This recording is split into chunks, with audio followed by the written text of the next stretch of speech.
Assalamualaikum warahmatullahi wabarakatuh. Hello everyone, welcome back to my science room. And today we will talk about the new topic. It's about scientific method. Do you know what is scientific method? Scientific method is the process or steps taken to produce reliable results to answer a specific questions.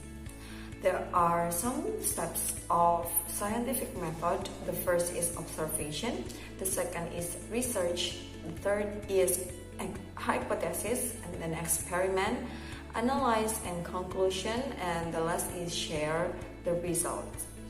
First, talk about observation. All can be observed by using 5 senses: sight, smell, touch, taste, and hearing. And then the second is research. Research is the steps when you can search some sources that can give information about the thing that you want to know. You can use or you can get the reliable sources from scientific journal or some believed sources like books or scientific book. And then the next step is hypothesis. Hypothesis is a prediction that you believe about the results of your experiment, and it's usually use the word of if blah blah blah then blah blah blah, and it should be specific. For example, if you want to know is that true that lemon juices can stop or make the color of apple slices will become longer.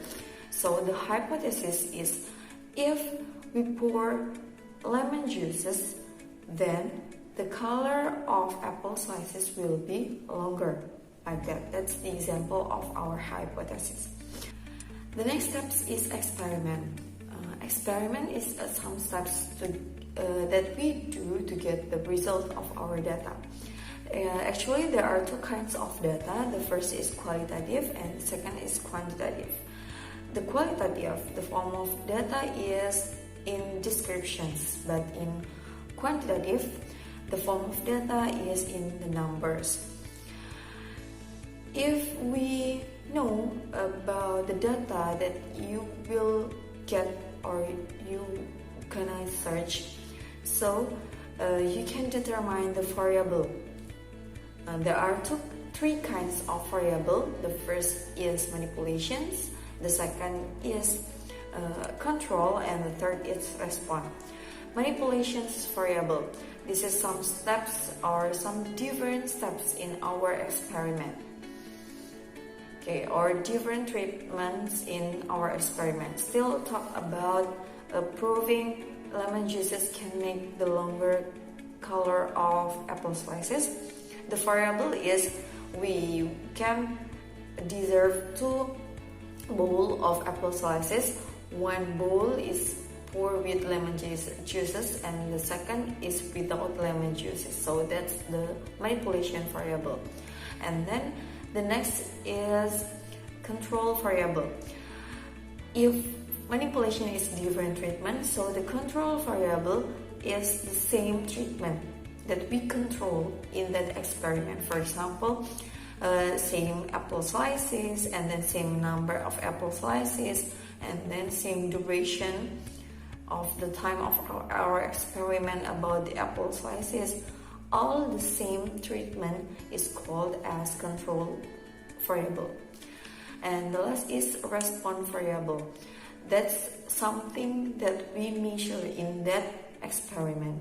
For example, the last color of apple slices between the bowl with lemon juice and the bowl without lemon juice. So that's the result variable. And the next step is analyze and conclusion. That's the step when we compare our data with our reliable sources before, and then we can make a conclusion about our hypothesis. Is that true? Based on the result of our experiment. And the last step is share the results. to share the results, we can share it in the form of like journal, and then we can upload it or we can print out it, so to show the result of that experiment. So that's all about scientific method. I hope it can be very useful for you, because it's not talk about science, but in all subjects I think scientific method it will be used and it can applied. Okay, I hope it's useful for you. Thanks for your attention in my video. Assalamualaikum warahmatullahi wabarakatuh.